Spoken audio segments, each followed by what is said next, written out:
Hello guys, for today's video, papakita ko sa inyo kung paano gagamitin ang script ng Rogol.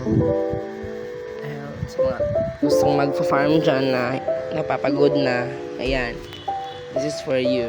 So now, let's go into execute from Luxus, the Rogol script, and then punta kayo sa farm option, check nyo yung Kaguni stage, kung anong gusto nyo gagamitin at i-on nyo lahat yan, i-check.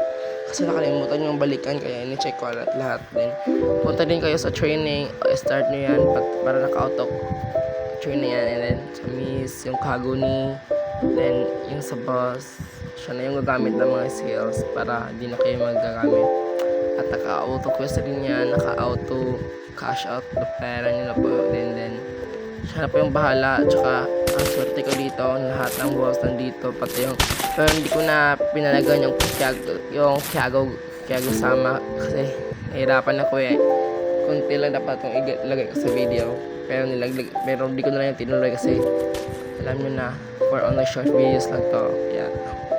At dyan, may ito din dyan na kaya mabuti, pero kawawa ko dyan, palagi akong namamatay kasi ako yung laging nasa harap. Ayun, ilang beses ako nakabalik dyan. Ayun, bogbog talaga ang taong natuti. If gusto nyo yung script, nasa link at nasa comment section lang yung nailalagay ko lang yung link.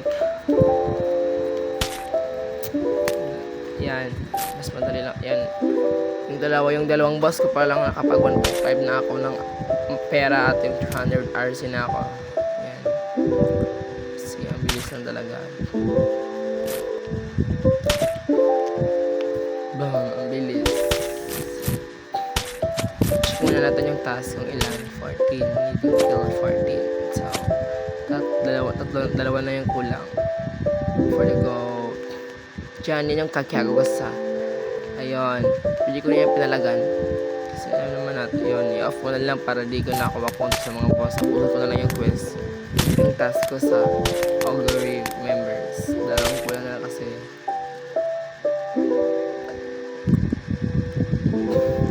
Yan guys, and then dito ikaka-shoutout na natin yan, pero hindi ko pa maghintay ng 4 minutes, kaya hanggang dito na lang tayo. Thanks for watching.